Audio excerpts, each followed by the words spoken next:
So now Daksha is glorifying himself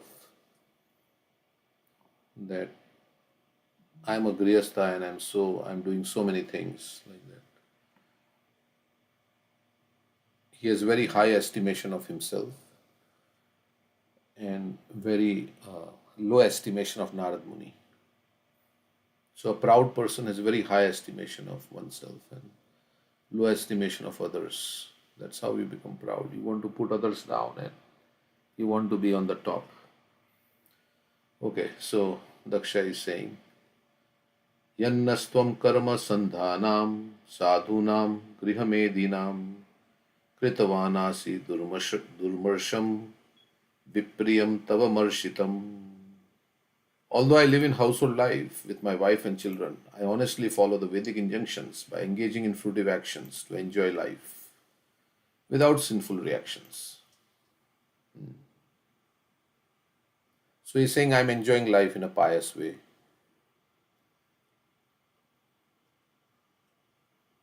He's engaging in fruitive activities. So enjoying sense gratification, but which is not sinful. So,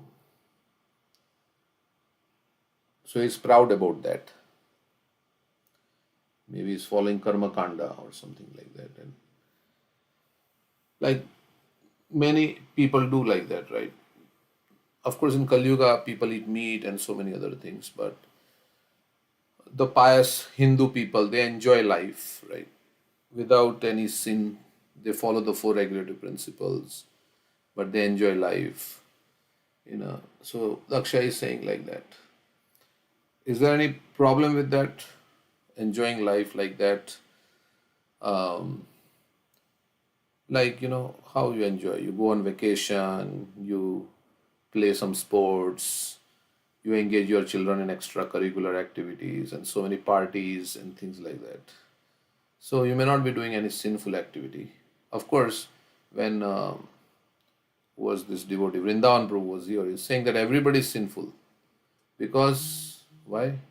Because even though you are pious, but if you are, what somebody says, if you are not, So you are enjoying Krishna's property. you are enjoying Krishna's property and you are not offering food to Krishna, then you are eating sin. So somebody may say, well, I'm eating in the restaurant and I'm eating vegetarian food, but actually you are eating sin.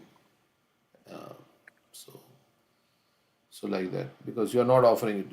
Yagna shishta shina shanto muchyante sarva kilbishai bhunjate tva agam papa ye pachanti atma karanat. So that way also you are doing. And then so many sins you are doing while walking, while breathing. And so unless you live a Krishna conscious life, you are responsible for everything, even though you may be thinking that I'm a very pious person, I'm not doing any sin, I'm not harming anybody, but we are doing sin. We are eating something if you are not offering it to Krishna. So like that, he's saying like that. I'm enjoying life without sinful reactions. Yeah, and you are enjoying Krishna's property. So that way also, yeah, you're not recognizing Krishna. So I have performed all kinds of yagnas, including the Deva Yagna, Rishi Yagna, Pitra Yagna, and Nri Yagna. Because these yagnas are called vratas, vows, I am known as Griha Vrata. Unfortunately, you have given me great displeasure by misguiding my sons for no reason to the path of renunciation. This can be tolerated once. So one time I tolerated, you did it, but again you did it. So with Haryashvas and Saulashvas. First 10,000 and then 1,000 afterwards. Prajapati Daksha wanted to prove that he had been most tolerant in not having said anything when Narad Muni, for no reason, induced his 10,000 innocent sons to adopt the path of renunciation. So, first time he didn't say anything, and he was proving to Narad Muni how tolerant he was. Despite all the injustice done to him, he is not speaking anything. So, he wanted to prove that. Sometimes householders are accused of being grihamedis. For grihamedis are satisfied with family life without spiritual advancement. So they enjoy as a family, right? But they are not interested in getting out of this material world. So without spiritual advancement. Grihasthas, however, are different because although Grihasthas live in householder life with their wives and children, they are eager for spiritual advancement. Wanting to prove that he had been magnanimous to Narad Muni, Prajapati Daksha stressed that when Narad had misled his first sons, Daksha had taken no action. He had been kind and tolerant. So he's saying that, yeah, I was tolerant, but now again you did it. So my tolerance has limits. He was agreed, however, because Narad Muni had misled his sons for a second time. Therefore, he wanted to prove that Narad Muni, although dressed like a sadhu, was not actually a sadhu. He himself, although householder, was greater sadhu than Narad Muni. Okay, so he is very upset with Narad Muni. So he's trying to find all faults with Narad Muni and establishing himself as how great he is. Okay, so the next verse, and in this he says, I've done all kinds of yagnas and vratas in household life.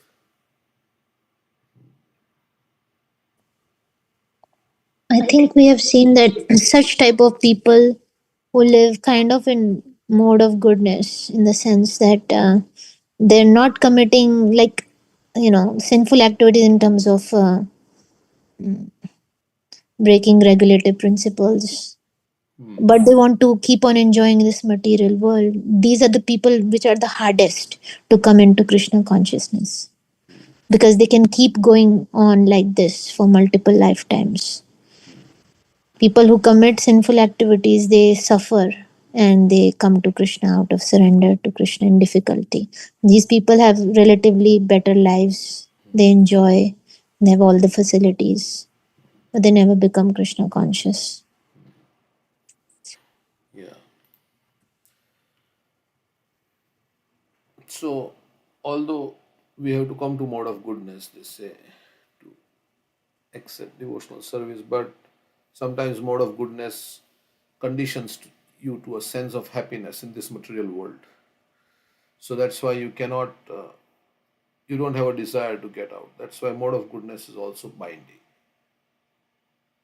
Because everything is going nice and you have good karma, so things are going on relatively smooth and you're enjoying, you're working, and you're not seeing your impending death, that you have to quit this situation because you are satisfied in your situation. You have become complacent and you are peaceful, but you are very happy in your material life.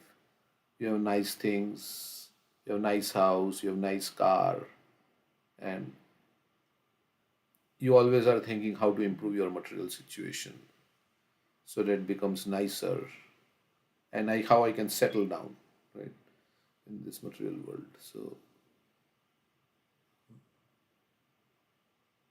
yeah, so they don't feel any distress, so that there is no like impetus for taking up spiritual life, because till distress comes, then they may take, then they may. So good karma can actually be a detrimental for taking up Krishna consciousness. So although Krishna says yesham tvantagatam papam jananam punya karmanam tedvanda moha nirmukta bhajante mam dridhavrataha. He says in the Bhagavad Gita, those who have acted piously in this life and in the previous lives like that, and whose all sins have been eradicated, they can engage in my service with determination. Like that, he says. Krishna says like that. But it can also be, you can remain in pious activities. So there are anarthas that are coming from pious activities. I think it is described. Right? Anarthas coming from pious Right. activities. Bhaktivinoda Thakur. So like that. Uh, and one feels like he is doing so many things, he's giving charity. I'm so great person. As Daksha is thinking himself as a very great person. So he cannot recognize.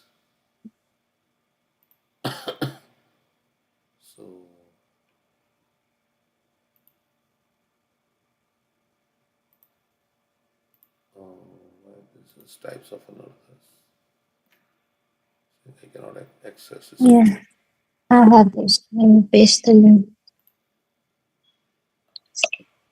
I'm getting access denied. Network locked. No, it worked for me. So Oh, but was it in this one? Not sure. anarthas.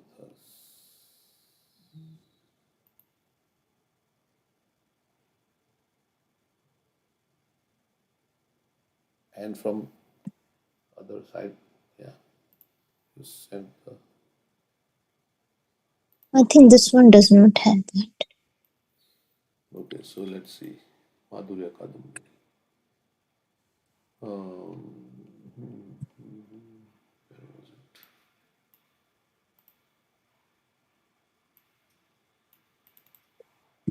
Anarthas arising from previous sinful activities. Avidya, Asmita, Raga, Dvesha, Binivesha. There's only one line. Anarthas arising are attachments to sattva, gun, sense enjoyment, and mukti. So that's what it is saying. That's all. And anarthas from devotional service also. Let's see what Bhakti Tirth Swami is saying here. The last category called Bhaktya Yutha means anarthas coming from devotional service. First, we have anarthas coming from sinful activities, past and present. Secondly, we have anarthas coming from pious activities. So, from pious. Then there are anarthas coming from all different types of offenses. Last, we have anarthas coming from devotional service, such as Labh, Puja, and Pratishta. Okay. When Lord Chaitanya was cleaning the Gundicha temple and uprooting the subtle dirt, he was addressing these types of anarthas. These anarthas are more subtle than others. La Puja and Pratishtha. We may have transcended the other impediments, but we still have to closely examine our desires for distinction and adoration or our interest and pride. After you have nicely performed the service, you now have this pride or condescending mood. I have been there, I know this. Maya says, okay, you've been there, you know this. I have a special one for people like you. Maya has a special way to deal with you. You feel you have mastered me, you do not have sufficient fear of me. This can cause problems because there can be no imperfections in the spiritual world. Although we may engage in so many services, we still have to give up the idea that we are responsible and are to be glorified. Maya arranges ways to expose the situation or the person so that they can deal with this last type of anarthas. We want to reflect on these four types of anarthas. If you have clearest understanding of what to avoid and how to remove the unhealthy impediments, we are left with divine and positive qualities.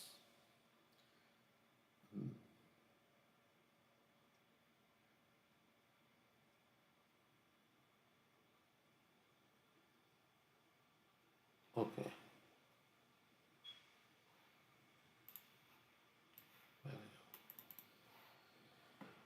So he is very pious person, Daksha. He says, I am not doing any sinful activities. He's very proud of that. And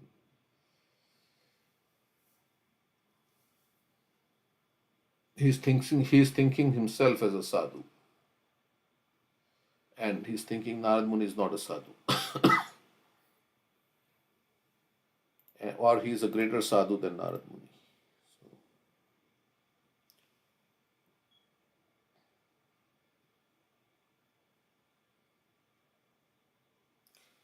So does it mean we should not appreciate others because they may become puffed up? Should we not appreciate others because we are also, when we are praising others, then we are also like, there's. It's helping us letting go of our envy if we appreciate others. But what about the other person if their false ego gets inflated? No, but they should not accept that appreciation for themselves. They should pass it on to their guru and Krishna immediately in their mind. So, so yeah. So if they are not very advanced, they will not do that. They will take the praise for themselves. If they're advanced, then they will say, "Oh, it is Prabhupada's mercy." Not just saying it, just in your mind. That's what how you're thinking. Yeah, you pass it to your, yeah, saying is one thing. Saying you may, like sometimes we show we are very humble, but inwardly we are not, right? So that is also there. Mahatma Prabhu was saying that sometimes you show yourself to be very humble.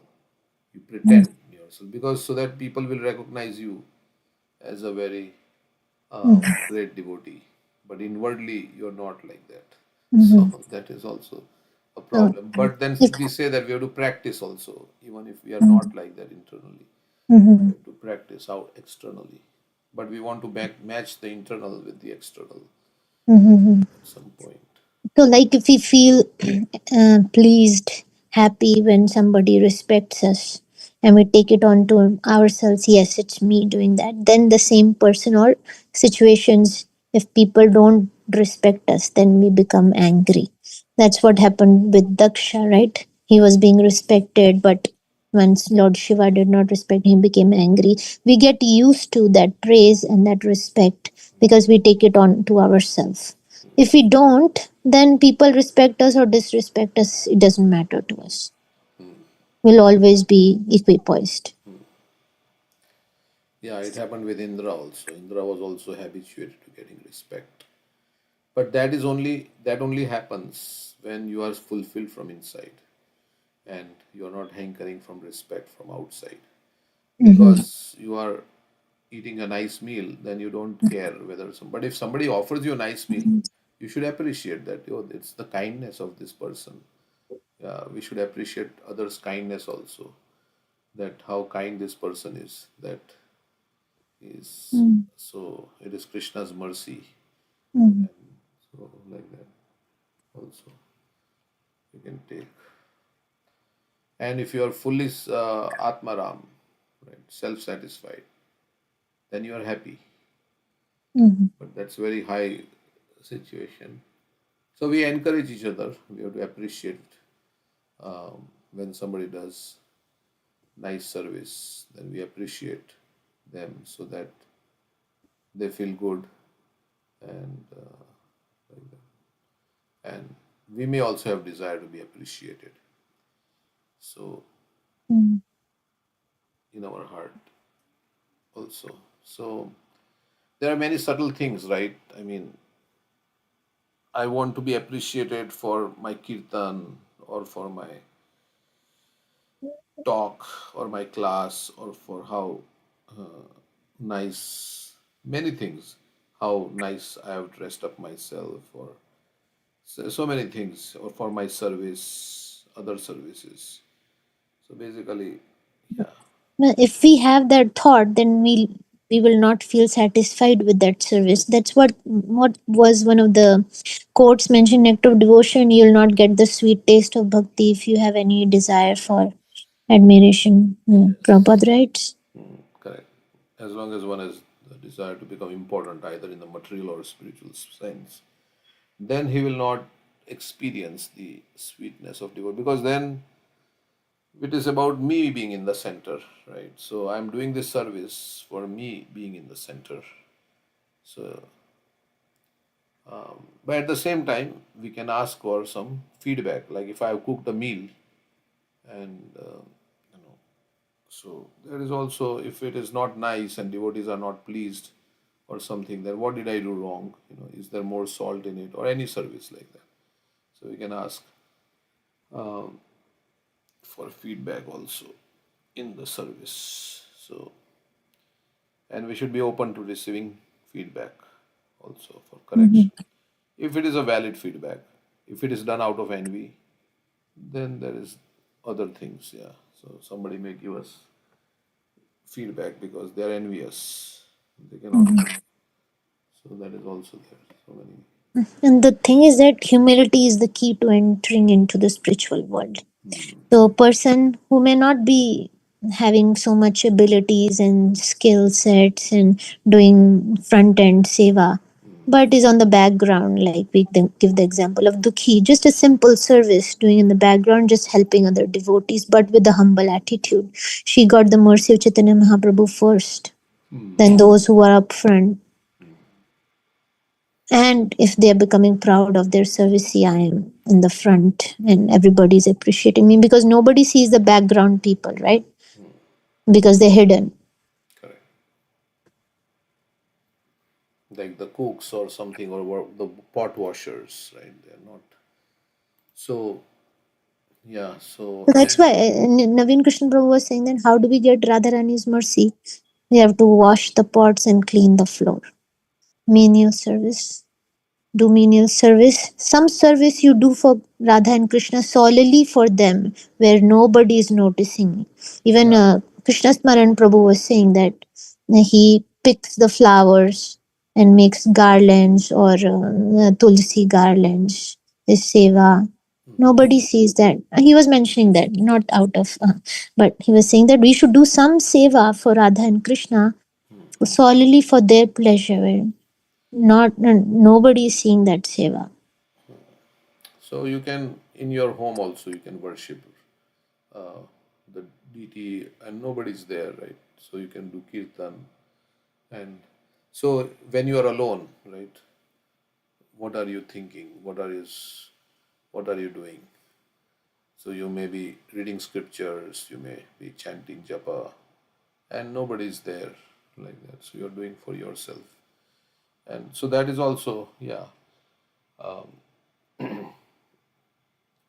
service where nobody is watching. Right? So silent devotional service. And then also you should recognize those who have sacrificed so much for spreading Krishna consciousness. Like in book distribution, they appreciate devotees who are going day in and out, right? They're distributing books. And then Prabhupada also was appreciating them. Or any service like that, of course. It's like, um, yeah, so uh, we have to appreciate those devotees who are sacrificing more for Krishna. So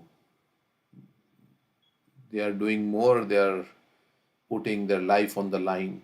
Like we appreciate Prabhupada because you know he did so much at, to spread Krishna consciousness. It took so much risk as opposed to somebody who is complacent in devotional service and like that. So there is also that part. So, but of course we don't know. Like we recognize somebody who gives so much donation to our temple, and somebody may give like $10, right? Somebody gives $1 million. Of course, now you may, of course, Krishna also we say, Krishna is seeing how much you are holding back, right? So Krishna may have given us so much, but we are not giving that much. So even if you give $1 million, but if you have $10 million and you're giving $1 million, then it's not much, or it is much, 1/10. And somebody has 10 dollars they're giving, and they have only $20 and they're giving $10. Or also how much hard work they have spent in making that, right? So some people, for them, money comes very easily. For others, they have to work really hard day and night in the office to earn some money out, and from that money they're giving Krishna. So Correct. That is also there. Yes. So they are doing a lot of hard work too. But yes, ultimately we praise, right, those who are doing yeah, hard work we for. should praise everybody. We should appreciate everybody. But for the devotee himself, he should not take that But praise. Yesterday, amongst the devotees also, they are some are doing so much. They are sacrificing so much more mhm. than others. So Yeah. we should also. Raj Rasika Mataji was saying that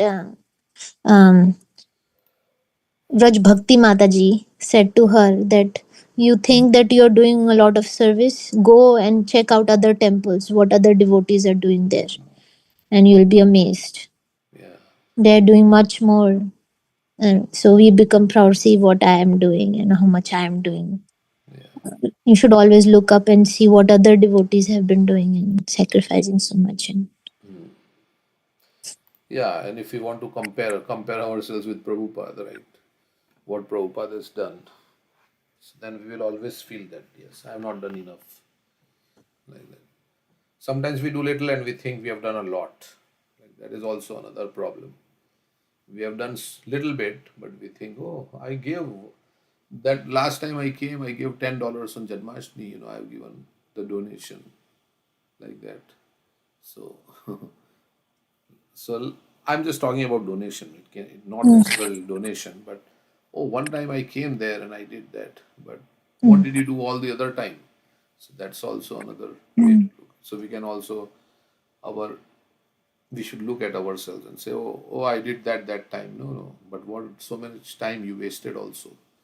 So Ultimately, body, mind, and words. All of that Atmanivedan, giving everything to Krishna. yeah.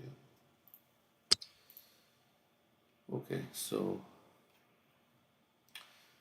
the next verse. Anybody else like to say anything?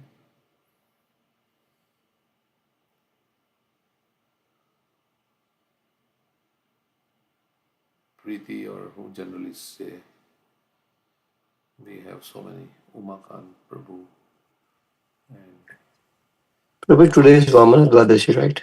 Vaman Vash. Yes. If we can also hear or talk something about that, would be nice. Yeah, we can read something about Vamana, Vamandev.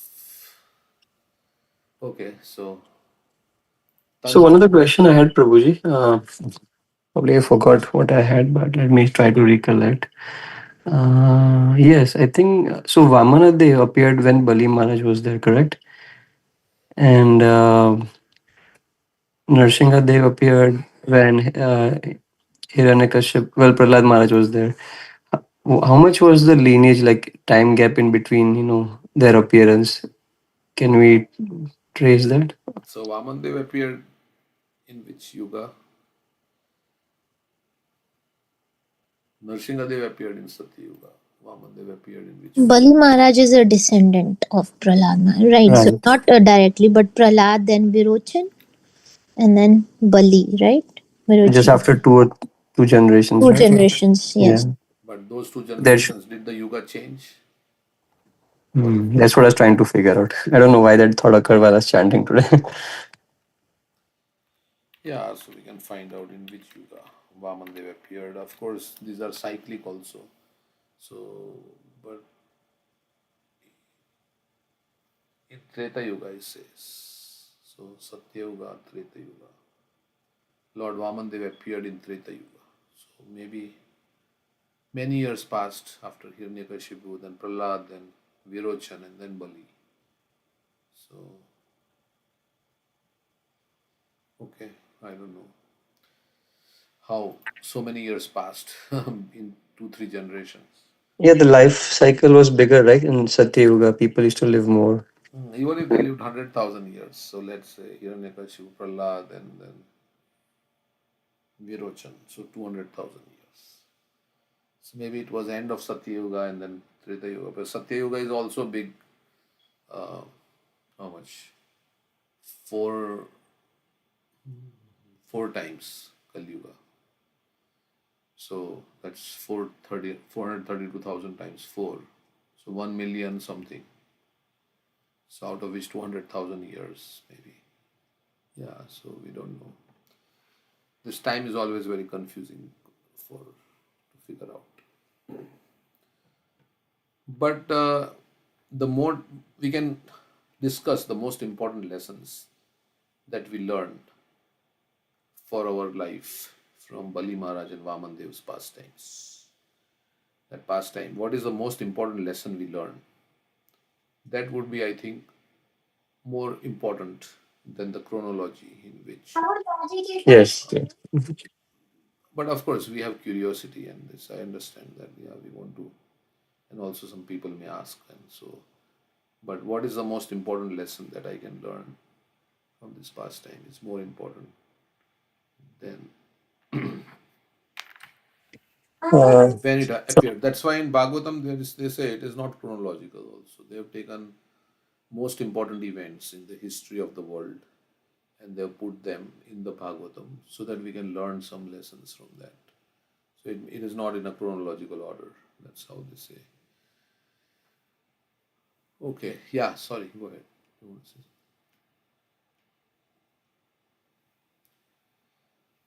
something? Okay, so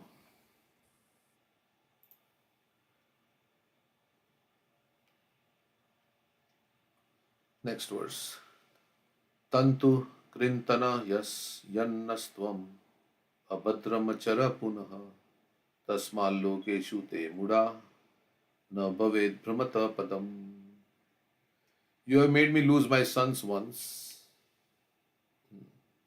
and now you have again done the same inauspicious thing. So he's telling why he's upset, right? Sometimes when police catches you, then if they come to you and they say, "Do you know why I caught you? Why you have been stopped?" Then you have to tell, "It has happened to me." And they say, "Oh, actually, I took the wrong turn, or I didn't stop at a stop sign, or maybe I was speeding, over speeding."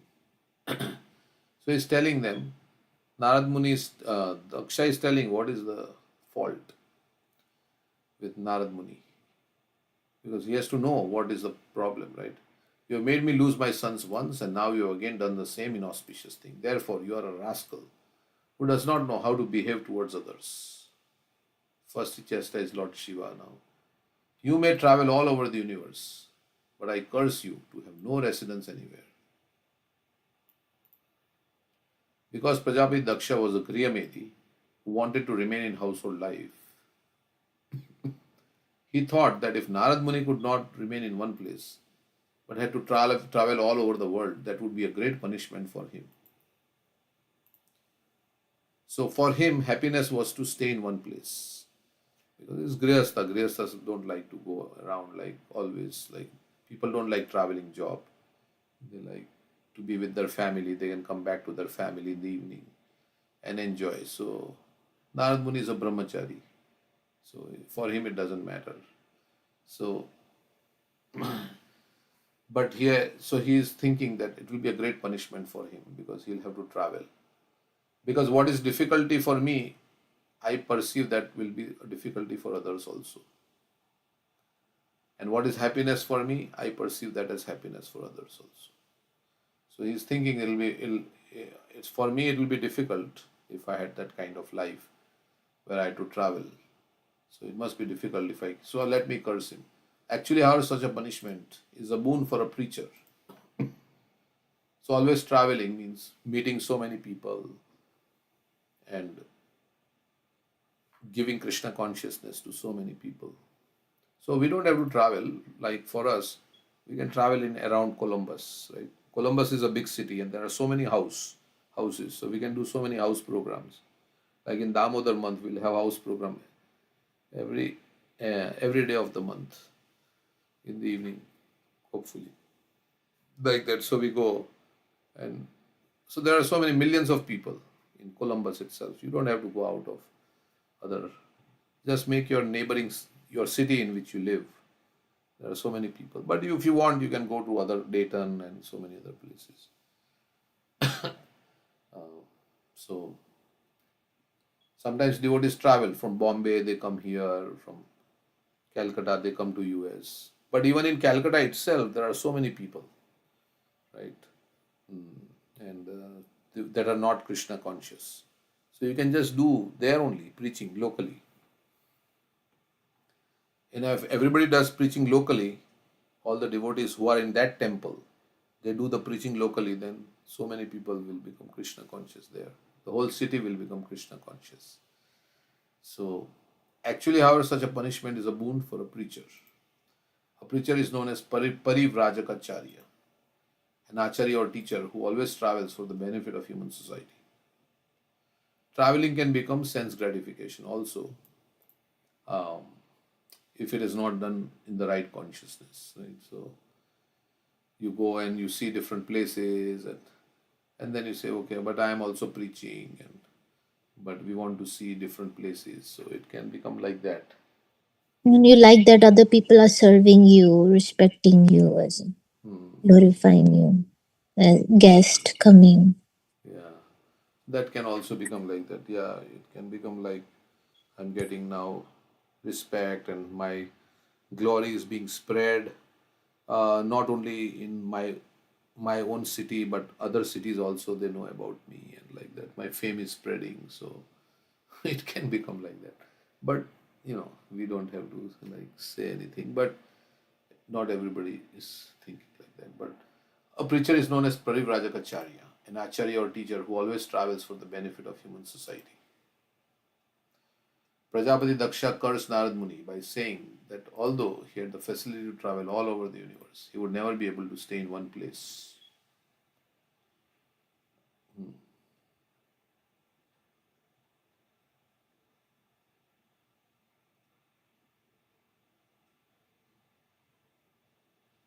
Okay. In the Parampara system from Narad Muni, I have also been cursed. Although I have many centers that would be suitable places of residence, I cannot stay anywhere, for I have been cursed by the parents of my young disciples. Since the Krishna consciousness movement was started, I have traveled all over the world 2 or 3 times a year.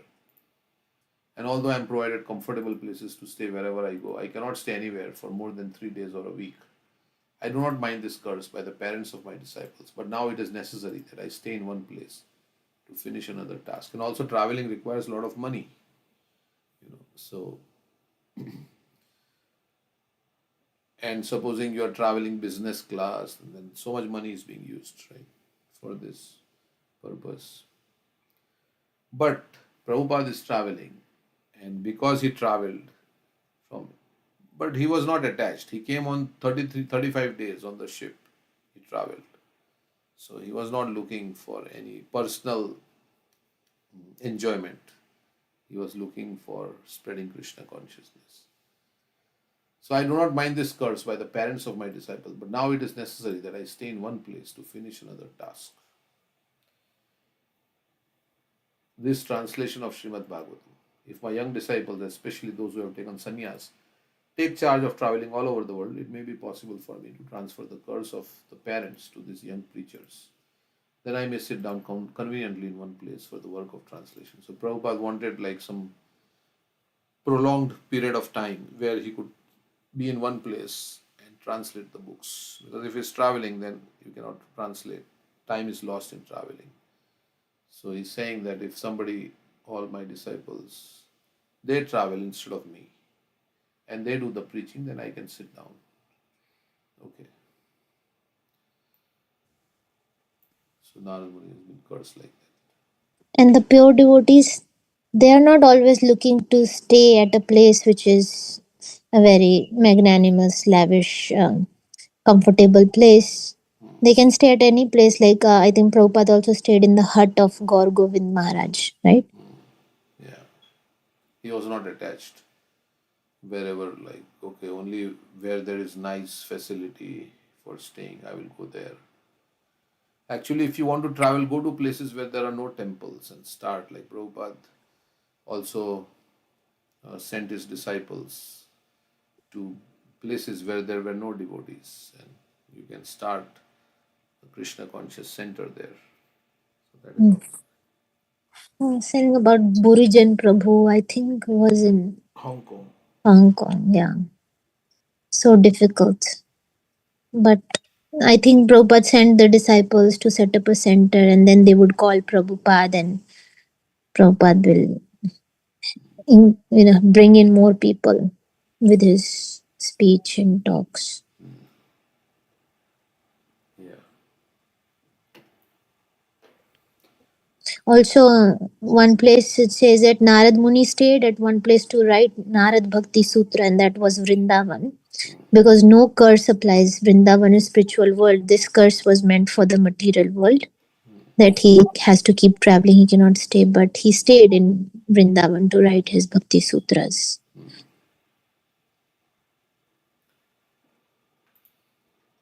Yeah, Narad Muni is actually a transcendental personality, is a pure devotee.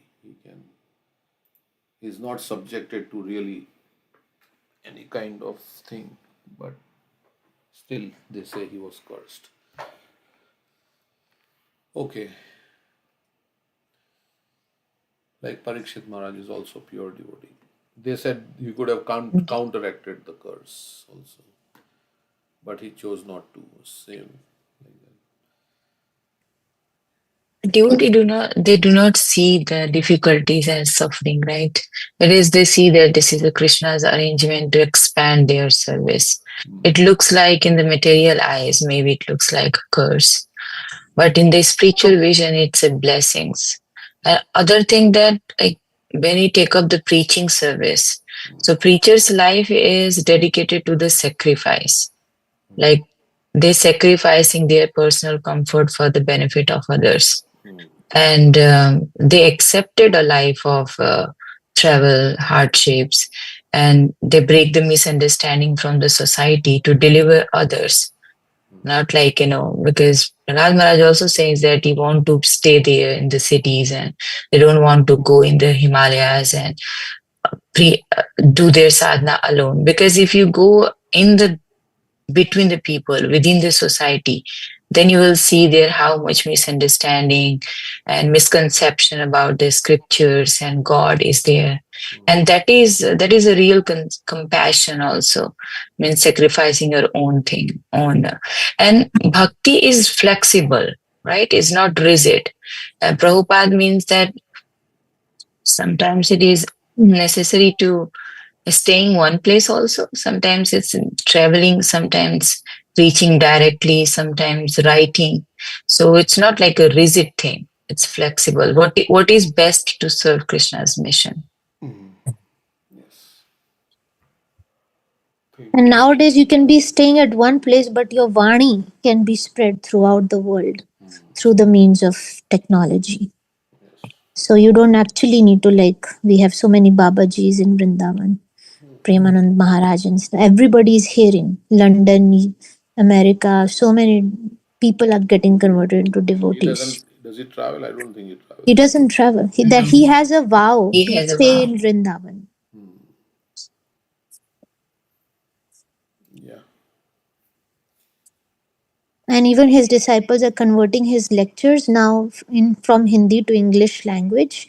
So with English subtitles and English books based on Maharaj's lectures, so that English speaking people can also get benefit from. Same thing as Prabhupada did, he addressed the English speaking people, right? Because Okay.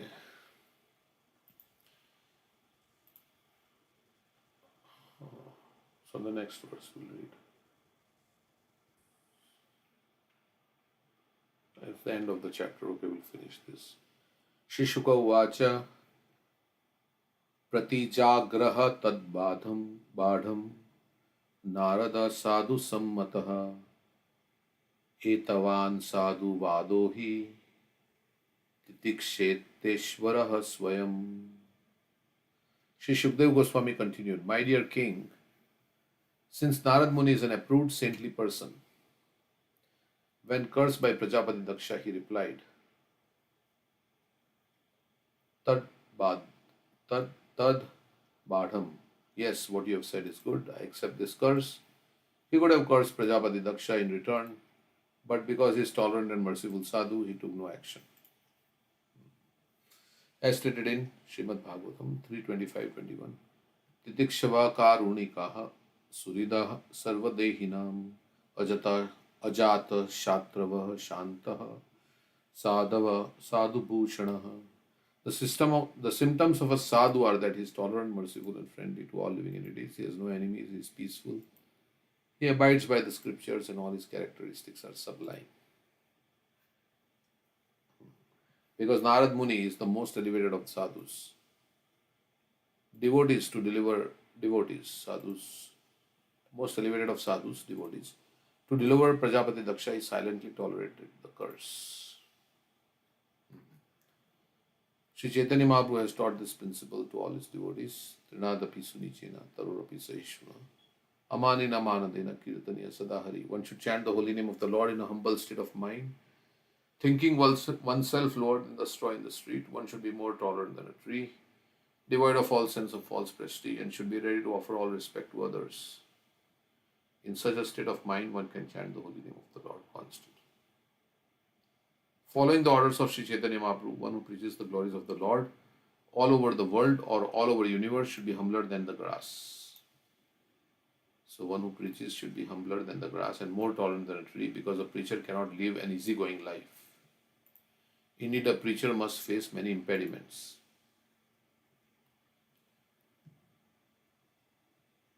That is, yeah, when you go to a new place where there are no devotees and you want to start, you may face so many impediments. Generally, if you go to a place where there is already an established temple and devotees are there is not so many impediments, because there is already, the devotees have done the work and they have cultivated a congregation, and the preacher is preaching to the congregation. So, but if you go to a new place, right, where there is no temple, no devotees, then to start, it may be difficult. Not only is he sometimes cursed, but sometimes he must also suffer personal injury. For example, when Nityananda Prabhu went to preach Krishna consciousness to the two roguish brothers, Jagai and Madai, they injured him and made his head bleed. But nevertheless, he tolerantly delivered the two rogues, who became perfect Vaishnavas. This is the duty of a preacher. Lord Jesus Christ even tolerated crucifixion. Therefore, the curse against Narad was not very astonishing, and he tolerated it. So, preacher has to be very tolerant, so that he can spread Krishna consciousness. And despite those who do harm to him, he should wish well for them. Like Madai hit Nityananda Prabhu in the head and it started bleeding, but still Nityananda Prabhu was very merciful to Madai. Now it may be asked why Narad Muni stayed in the presence of Prajapati Daksha and tolerated all his accusations and curses. But of course, sometimes people take undue advantage or unfair advantage of. Then we also have that thing that we can always have the right to defend ourselves. And the snake example of the cobra, who was being hit by stones by all the children because he was told to be very humble, and then by Narad Muni. And then he went to Narad Muni and said, "See, I am very humble and the people are just throwing stones at me." So then he said, "Oh no, you can always hiss." So that also we say. Now it may be asked why Narad Muni stayed in the presence of Prajapati Daksha and tolerated all his accusations and curses. What was that for Daksha's deliverance? The answer is yes. How is Daksha going to be delivered? Srila Vishwanath Chakravarti Thakur says that after being insulted by Prajapati Daksha, Narad Muni should have left immediately, but he purposely stayed to hear all Daksha's strong words so that Daksha might be relieved of his anger.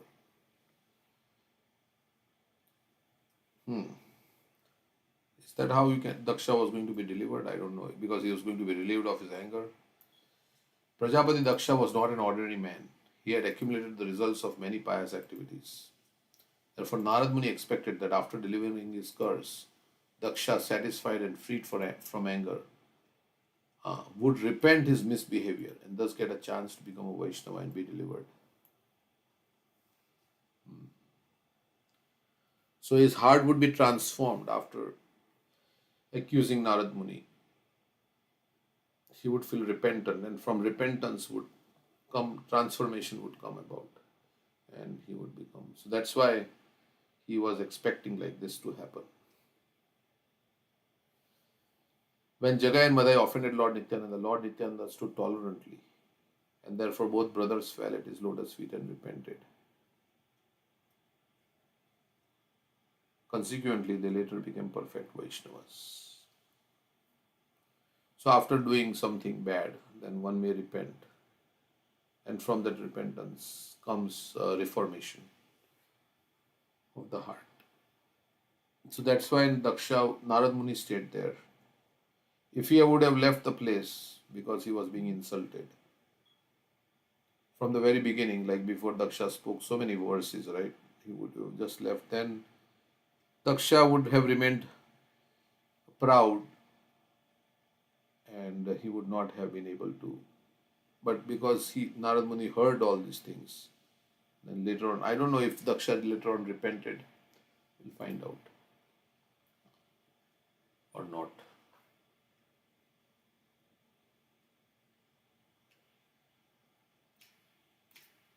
Same happened with Ambarish Maharaj when Durvasa Muni had offended him. But when he returned, he saw that with the Sudarshan Chakra following him, Ambarish Maharaj was extremely humble. He said that, "Oh, I'm sorry, because of me, you had to face all of this. And I pray to Sudarshan Chakra that if I have done any pious activity, then he can relieve you of the sinful reaction of you, trying to kill me." So he became very repentant. Such a great personality I offended. Yeah.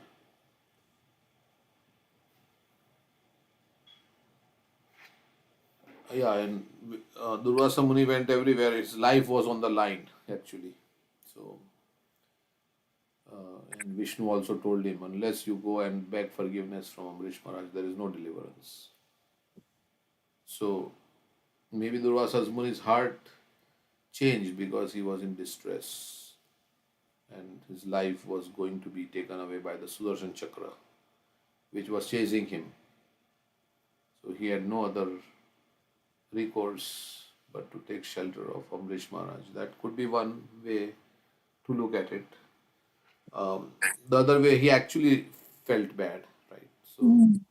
and then he actually took shelter of Amrish Maharaj. Also, I'm remembering when we read I'll Build You a Temple, Mr. Nayyar was doing so wrong things towards the devotees, right? And he passed away because of a heart attack. Then his wife was continuing that thing, fighting against the devotees. But somehow she came across Prabhupada, and Prabhupada said, "I will forget everything that you have done. You are like my daughter, and I will keep you in my temple. I will take care of you since your husband has left." With those words, her heart changed, and she let go of all the lawsuits against the devotees, and she gave the temple over to Prabhupada, and she started to cry. "I'm sorry. I committed so much aparadh towards great sadhu like you." So Prabhupada's compassion melted the heart. Yeah, correct. Okay, so yeah, that Madai Jagai's heart also melted, right? When Madai hit, and then Nityananda Prabhu was still telling him to chant Hare Krishna like that, and Madai was furious and he was going to hit again. And seeing that Nityananda Prabhu is so still not having any grudge against Madai, Jagai's heart melted, and he said he stopped actually Madai from hitting again. So, so humility can transform the heart of many people, and that's what Chaitanya Mahaprabhu also did, right? With the Mayavadi sannyasis, he went and sat near the place where they're washing their feet. Also Ramachandra Puri, but his heart didn't melt. Chaitanya Mahaprabhu was very humble when Ramachandra Puri was finding faults with him. "You're eating so many sweets, that's why you have ants." But yeah, his heart didn't change. Ramachandra Puri's. Yeah, sometimes when you deal in a humble way with somebody, then your heart may, there other people's heart may change more than when you are like in a chastising mood. Of course, Vidura was in a chastising mood with Dhritarashtra, and his heart got changed. But so it's yeah, different situations, and then this Keshav Kashmiri was also defeated by Lord Chaitanya, who found some problem in his poem.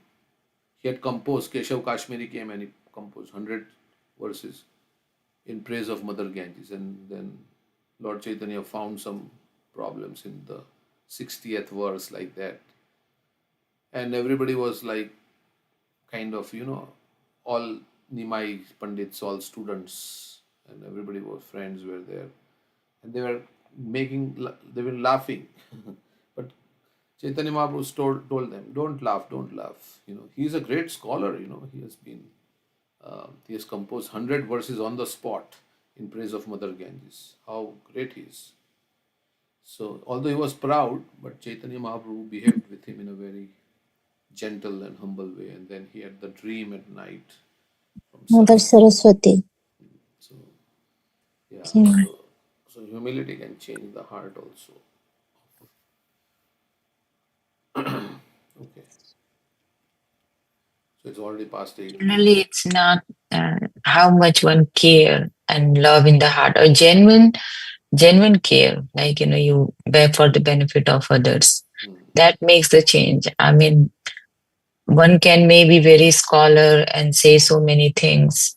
It may be amazed for some time, but it not leads for longer, because how much you care, how much you understand, or of course, like you're saying, that humility, humble, and genuine care, then it sooner or later one has to understand that, and it impacts the heart of others. So Yeah. And we see those devotees doing humble seva, how they interact with others in a friendly mood. Devotees appreciate them more, right? Than those who can speak high philosophy or just don't have any compassion in their heart, right? So it doesn't matter how much you know until people don't care how much you know until they know how much you You're welcome. Somebody is waiting for you. Tina is saying somebody's waiting. Tina went on unmute. Did you forget something? We forgotten Krishna.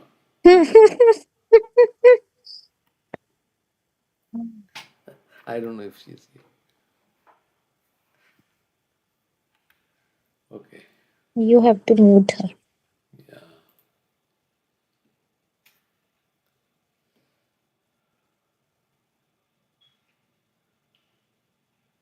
All right. Anybody else like to sing anything or bhajan?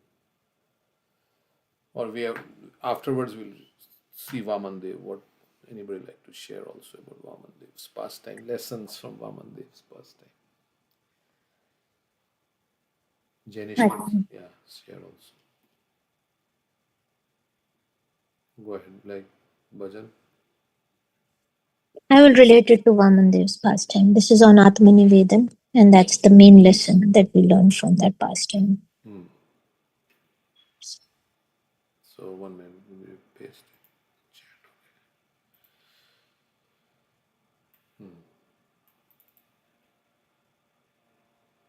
आत्मानिवेदन तुवा पादे कोरी होएनु परम सुखी दुखानुरे गेलो चिंता न रोहिलो चोद की आनंद देखी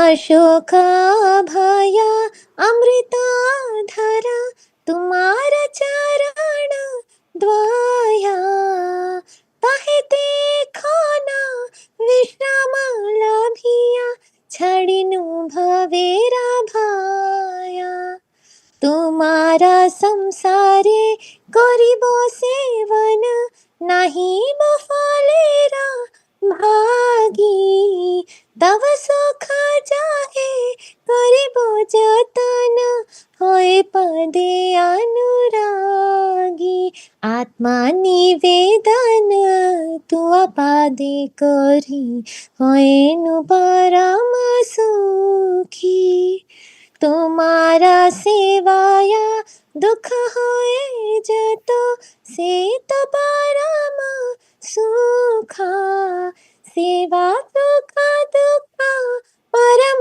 संपदा नाशय अविद्या दुखा पूर्वा इतिहास भूलिनु सकल सेवा सुख पाए माने আমি তো তোমার তুমি তো আমার কি কাজ অপরাধানে भक्ति विनोदानंदे डूबिया तुम्हारा सेवा तारे सब चेष्टा करे तब इच्छा मातो ठाकिया तुम्हारा घारे आत्मा निवेदन तुम पादे कोरी होएनु परम सुखी. Translation: I have become supremely joyful by surrendering myself at your holy feet. Unhappiness has gone away, and there are no more anxieties. I see joy in all directions. Your two lotus feet are reservoirs of immortal nectar, where one may live free from sorrow and fear. I have found peace there now, and have given up the fear of worldly existence. I shall render service in your household and not endeavor to enjoy the fruits of that service, but rather I shall strive for whatever pleases you, fully devoted to your lotus feet. Troubles encountered in your service shall be the cause of great happiness, for in your devotional service, joy and sorrow are equally great riches, both destroy the misery of ignorance. I have completely forgotten all past history by feeling great joy in my mind, I am most certainly yours and you are indeed mine. What need is there for any other treasure? Bhakti Vinod, diving into the ocean of bliss, devotes all his efforts for your service and dwells in your house according to your wishes. So, this Vaman Dev pastime, Bali Maharaj finally did Atma Nivedan, right? So, initially he was a little proud. It's mentioned when Vaman Dev came as a little boy and asked for 3 steps of land. Bali Maharaj was saying, "You can ask for more. I have under me the 3 worlds. I can give you so much. You can ask for more." There was a little pride in his statement that these things belong to me. So Vaman Dev wanted to show him a lesson. He expanded himself, and in his 2 steps only, he took over the 3 worlds. And then he was saying that, where should I place my 3rd step? Your words will be false. Uh, you should give me. And then Bali Maharaj says, yeah, I am your property. Now you place the 3rd step upon me. I am yours. So we become joyful by surrendering everything to Krishna. Actually, what is there to surrender? Right? Everything Krishna only owns. What we can surrender is our free will. That is the only thing that we have. Our desires and our free will that Krishna has given us independent control of. So all we need to do is to surrender our free will. And that means that Krishna, you do whatever you want to do in my life. I'm yours. Maro bhi rakho bhi jo ichha tumar. Nitya das prati tu adhikar. I will have no complaints and have no desires other than serving you. No complaints and no what demands. I have no demands and I have no complaints. Whatever you do in my life, I will accept that and I will continue to serve you even in difficult situations. So then there is no anxiety because I'm not going against the will of Krishna, whatever Krishna is presenting to me. So I think they had put one quote. Let me or actually I was reading this Bhakti Tirth Maharaj. So this we were discussing past last 2 days and we were discussing what is the lesson, right? That is one of the 4 questions that Vaishishika Maharaj has in his book. 4 questions that we need to ask ourselves: what is the purpose of my life? And in all situations, how may I be of service? And then, what is the lesson to be learned from this situation that has happened? So, Bhakti Tirtha Maharaj, who was a very great preacher, he made many devotees and built many temples, but he got this very bad cancer, melanoma cancer, that reduced him to skin and bones. His consciousness on his that on his deathbed, he's saying that, I beg you, dear Lord, even if it means increasing my bodily discomfort, please do whatever is necessary to help me become a better servant of you and your servants. So he's saying to Krishna, okay, I think this is all arranged by you, Krishna. You do whatever is necessary for me to become a pure devotee. And if that implies you give me this distress of giving cancer or whatever, uh, I will accept that. And even in this situation, I will accept this as your blessing. Tatte anukampam susimikshamana bhunjanai vatma. I will offer you obeisances with my body, mind, and words, and I will wait for your mercy, and I will not lose faith in you. I will continue to serve you even in this difficult situation. So that is the meaning of Atma Nivedan. So I have found peace now. Now that I'm aligned with Krishna's desires, I found peace, and I will render service. This is your house, Krishna, and this body is also yours. Whatever I get, the fruits of my service, I will not enjoy it. I understand that these belong to you. It's for your service. I will use everything that I get for your service, and then I will sacrifice, and all the troubles that I get in your service, that will give me great joy. As we were discussing, the preachers are taking so much trouble in Krishna's service, and they are criticized and they are attacked. Like Bhaktisiddhanta Saraswati Thakur, he was talking against Brahmanas, and Brahmanas were ready to kill him. But whatever is necessary for service to Krishna, I will accept all the troubles that come along that path. And even if I have done some mistakes in the past, I will forget all the past history, and I will be very joyful in my mind and will serve you. Hopefully, you will forgive me and you accept me as your property, and you use me as your instrument, like Krishna used Arjuna, right? Arjuna surrendered, and then what nimitta matra bhavya savya sachin. So then Arjuna was accepted as nimitta matra, and Krishna will do great things through the person who has surrendered. And Bhakti Vinod, he is very joyful in surrendering everything to Krishna. And he is devoting all his efforts, all his energy, and his body, mind, and words. All the senses of the body always being engaged in Krishna service, mind always engaged in Krishna service, and whatever one speaks should be for the service of Krishna. And yeah, so he's living according to the wishes of Krishna. So that is, um, and yeah, you can add, Prabhuji, how we can relate this to Bali Maharaj. Yeah, I think Bali Maharaj, he was humiliated right in front of everybody, and his guru was telling him, Shukracharya was also telling him, don't surrender. So he Mm-hmm. went against everybody, right? And he was humiliated, but then at last he offered his head as the place. And then because of his surrender, the Lord became like the Lord is so Mm. what Pleased. pleased. He became the doorman of Bali Maharaj. Yeah, in Sutal. So Yeah, I was thinking the same thing that how many people's response would be after they lose everything they owned in just a moment. The response be not like, oh my God, but be like, put your third step on my head. I think that's extremely humble response to a situation like this. I think that's a very elevated response itself.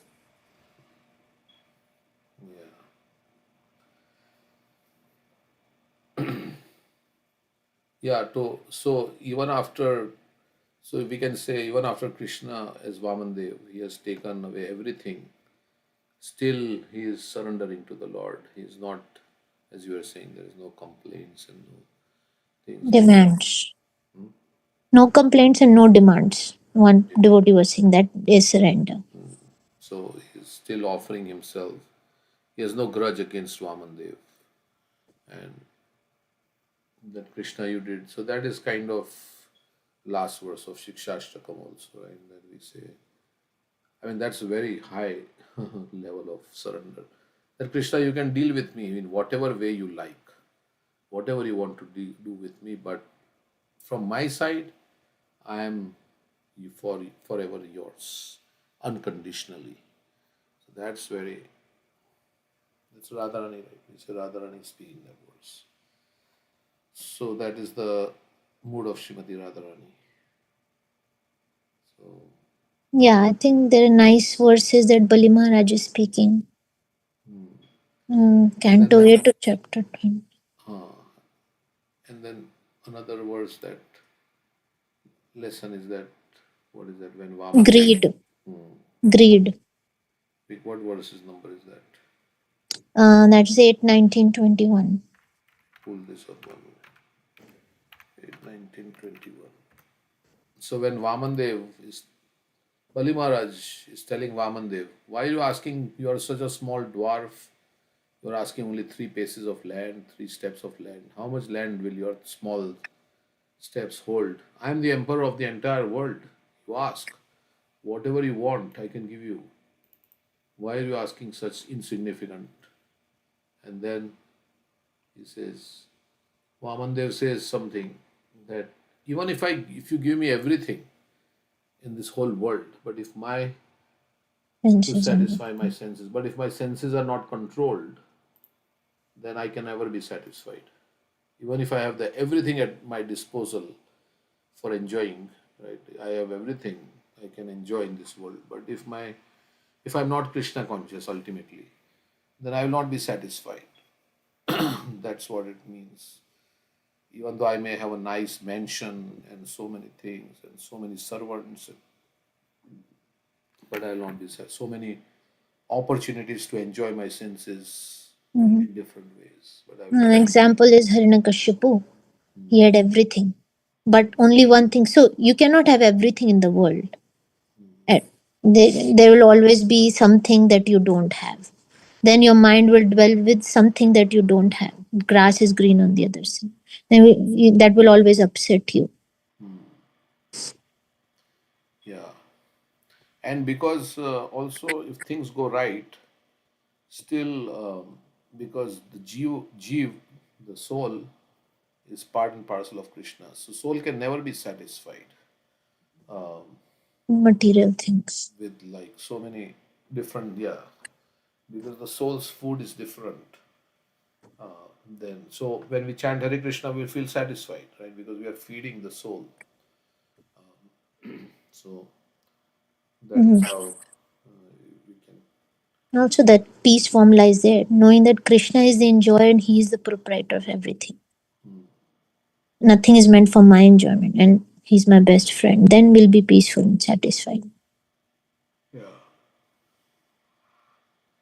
So as long as we are not in our constitutional position, no matter we give the example of the fish out of water, no matter whatever you comforts you give the fish, once you take out of the water, then the fish can never be happy. So as soon as we are out of our constitutional position, Jivere Swarup Hoy Krishna Nitya Das, then we can have all the other things. But sometimes there is some satisfaction. So time being, we feel like I've achieved so much in this world and so many things, but at heart it may not be. That's what it is saying. Um, yeah, the whole philosophy is saying that. So Prahlad Maharaj also has a verse that when you look in the mirror, if you are decorated, then your reflection in the mirror is also decorated, right? If you have put some, let's say some cosmetics, some lipstick, and you look in the mirror, then that reflection also has lipstick and some cosmetic that you have put. So we are reflection of the Supreme Lord. And when the Supreme Lord is satisfied, or then as the reflection of the Supreme Lord, we are also satisfied. Because the part is satisfied when the whole is satisfied. That's the verse Yathatar or Mula Nishichanena. So that's the philosophy we have. There is also Yasmin Tushte Jagat Tushtam. If Krishna is satisfied, then everybody is satisfied. Because Like Krishna Krishna, ate that little grain of rice by Draupadi, and Durvasa Muni and his 100,000 disciples almost satisfied. so sometimes we feel satisfied, like, but that then we can say it is illusory satisfaction because that satisfaction will not last and it will not. When the situation will change, then your satisfaction will be. But a devotee can be satisfied in any situation, irrespective of the changing material circumstances. He can still be satisfied because to connect with Krishna, you don't need any material things. You can still be satisfied. You can, as Prabhupada said, right, a devotee is satisfied in all situations. But it is not so easy, right? Unless you are actually experiencing Reciprocation from Krishna. reciprocity, yeah, that thing. Otherwise, but even if you are not satisfied, yeah, that's the nature of this material world. And we can turn to Krishna in that situation. So relationships, so many things, not always satisfying. So many things happen in life. It's not never always perfect. Money wise, financially, this. Nobody satisfied financially mostly. Everybody wants to. So there is a greed. So this verse he speaks. Vamandev says, the personality of God had said, O my dear king, even the entirety of whatever there may be within the three worlds to satisfy one's senses cannot satisfy a person whose senses are uncontrolled. So Prabhupada says the material world is an illusory energy to deviate the living entities from the path of self-realization. We don't think like that, right? Most people don't think. Material world is an illusory energy to deviate the living entities from the path of self-realization. Anyone who is in this material world is extremely anxious to get more and more things for sense gratification. Actually, however, the purpose of life is not sense gratification, but self-realization. And as self-realization, when you also get sense gratification, means spiritual sense gratification. Therefore, those who are too addicted to sense gratification are advised to practice the mystic yoga system so that they can subdue their senses. In this way, one can control the senses. The purpose of controlling the senses is to stop one's implication in the cycle of birth and death. And then he's quoting Rishabh Dev. There's a big purport. Yeah. Also, verse 24, if you go to that, it's on the same lines, saying that one should be satisfied with whatever one obtains by based on their own karma. Yeah, I was hearing a little clip yesterday. Prabhupada was quoting this verse. Tasyev heto prayadeto kovido. Mm. That tasyeta heto prayadeto kovido. ये Na कहते labhyate. न लभ्यते यद भ्रमताम उपरियता तल्लभ्यते दुःखवादन्यथा सुखम कालेन सर्वत्र गभीरम. Yeah, so he was saying that according to your past karma, you are you are going to get a certain standard of life and some happiness in material things. So even sometimes people don't work anything, but they are like they're getting all the material things, or they're born in a situation. So according to our past karma, some things we are going to get already. Of course, if we work, we may get some because that is also karma. We may get some more things in life, but generally they say like that your destiny is fixed. So don't too much kind of try to adjust your destiny by material situation, material efforts. Try for self-realization, because as distress is coming, you don't try for distress, but distress comes in your life without asking. Yeah, like we get sick, we get into accident, like so all these things happen. Even if you don't try for it, it happens. So the other side of the coin, the happiness will also come without your trying for it. Material, whatever comforts you're going to get, you'll get. So instead, spend your time for solving the problems of life and connecting with Krishna like that. So it's a revolutionary philosophy, right? Because normally we think if I work hard, that is the reason for my success. Material success is because I worked hard. But unless you have your previous karma lined up and things like that, then you won't even get success, even though you may work hard. So, because everybody who's working hard is not becoming richer and richer like that. So there is previous karma. Of course, whatever we are doing, that is also karma in this life. And the sanction of the Supreme Lord is also required. So many things are there. So karma is very difficult to understand sometimes. Gahano karmana gatihi. Krishna says in Bhagavad Gita, it's very complicated and difficult to understand. So, but actually, we want to become free from all karma, past karma.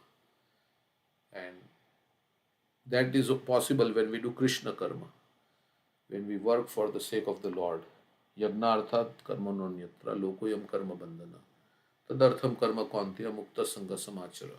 So when we work for Vishnu, karmani nirdahati kintuja bhakti bhajam.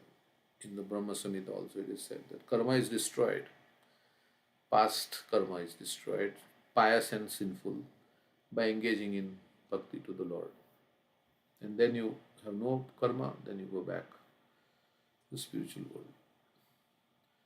Okay, so that's Also, the 8th canto, chapter 20, Bali Maharaj is focusing on truthfulness, like pran jai par vachan na jai concept.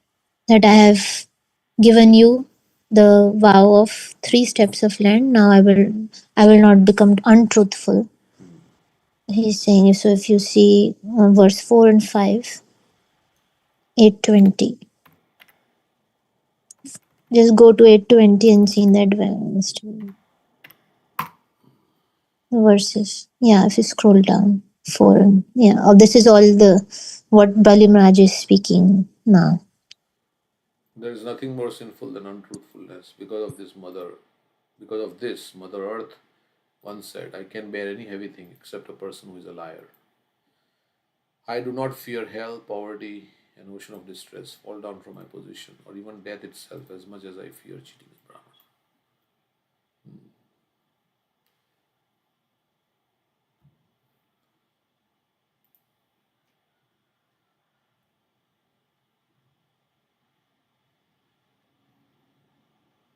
Okay.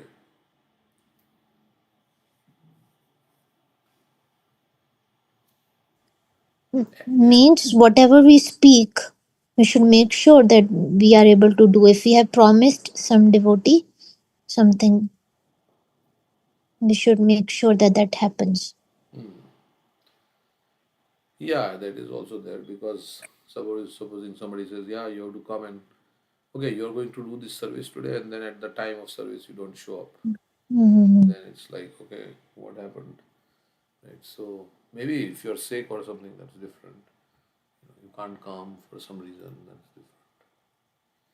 A promise that you will help the devotee in something. Yeah. So Krishna sees that we are making sure our words stay truthful. Okay, so I think it's 8:37. We can hear some class.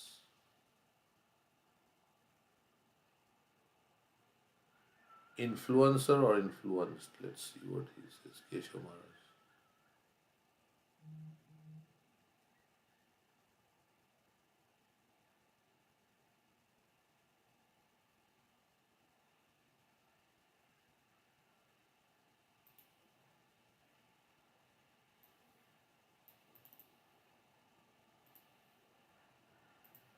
Enough love from your mum and dad? Like, why did you have to run away and join a monastery? Some people have this idea that when you become spiritual, like you lose all your ambition, you're just going to like throw away your degree, you're not going to make any impact in the world, now you're just going to sit around meditating all day. It's actually the complete opposite. We're talking on the Gita. What would the Bhagavad Gita look like? What verse would be applicable to Arjun if he was here, busy, working in the city, here in London or New York? Find one and please speak about it. Ashamshayam mahabaho manodur nigraham chalam abhyasena tu konteya vairagyena ch griyate. It's amazing, yeah. Two profound questions every influencer should ask themselves.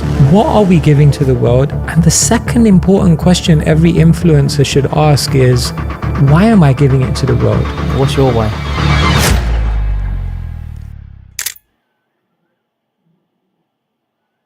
Hi, Haribol everyone. Welcome to this episode of Bhakti Life by School of Bhakti.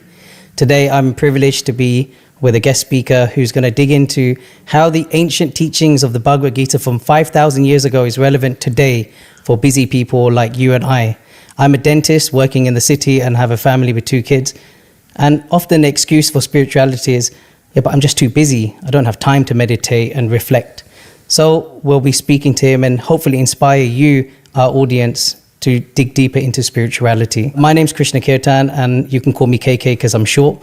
So today we have Keshav Swami. He's going to be addressing us and answering our questions. He's a monk for 20 years, traveling the world for the last 15 years. And now his job, although he graduated from UCL 20 years ago, now his job is to travel the world and inspire people, making the place a better place. So welcome to this podcast. Thank you so much for coming. Thank you so much, KK. Short but sweet. I do like my sweets. No, I'm happy to be here today and talk about the Gita and the city. It's kind of ironic. I was thinking actually as you were introducing that I've never had a corporate job. I never worked in the city, and I don't really have first-hand experience of what that is like, although I interact with that world practically every single week. So I think I still have something to share, and be interested to hear what questions you have and what comes out. Who are the people, because you say you haven't had a corporate job, so some will say he's just a monk and he's a dropout from the world, but people from Google, Apple, Salesforce, Microsoft are flying you around the world to speak to their executives. So how does that work? Somebody who doesn't know how to live in the world is training the people who are making the world work. I think the world is realizing that they've forgotten about the inner world. This morning I was on a call with Intel employees in Asia Pacific, and I was talking to them about how Intel is so important, although it's losing its ground in the world today. We won't go there. It's so important because Intel provides the machinery. It's like the invisible power behind the device, but nobody sees it. And I was telling the employees of Intel inside, there's so much inside of them that hasn't been tapped, that hasn't been explored. And that's really what holds the secret to life. And so I think in the world now, people are realizing you can have productivity, you can have power, you can have position, you can have popularity, but if you don't have peace of mind, it all means absolutely nothing. What does peace of mind mean to you? What does it look like? Is it the person who can sleep multiple hours? You know, I've just got the new Apple Watch and it tells you your quality of sleep. Is it that? Is it somebody who doesn't fight with their spouse all the time? What does peace look like? Somebody that can do more than 10 minutes of headspace. What does peace of mind really look like?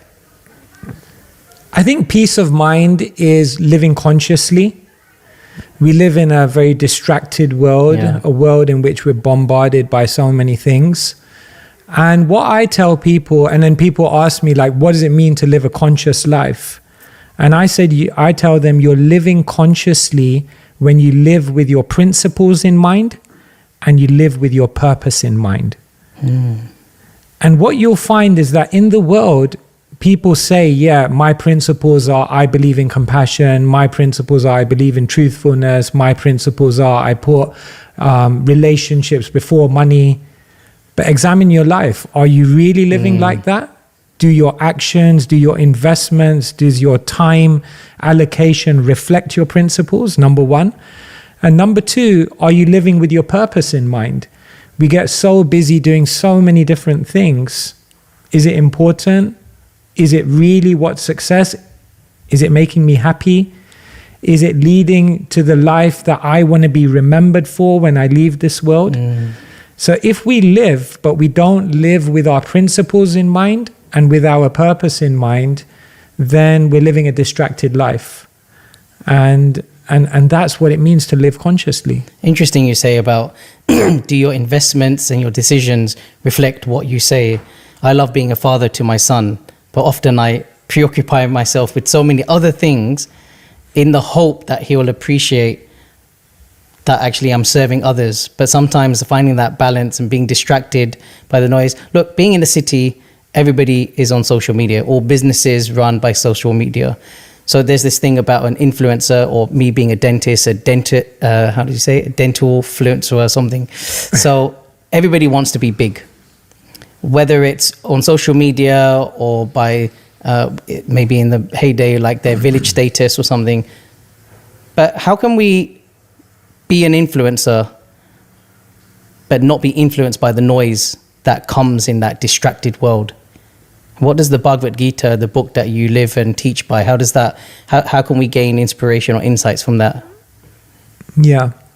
Let me say a few things about influencers. I think the first thing is that everyone is an influencer. Science tells us even the most introverted person will influence 10,000 people in their life. The poet Donne writes, "No man is a social island." So just by your walking, your functioning, just by your life choices, just by your example, you're having an influence on the world.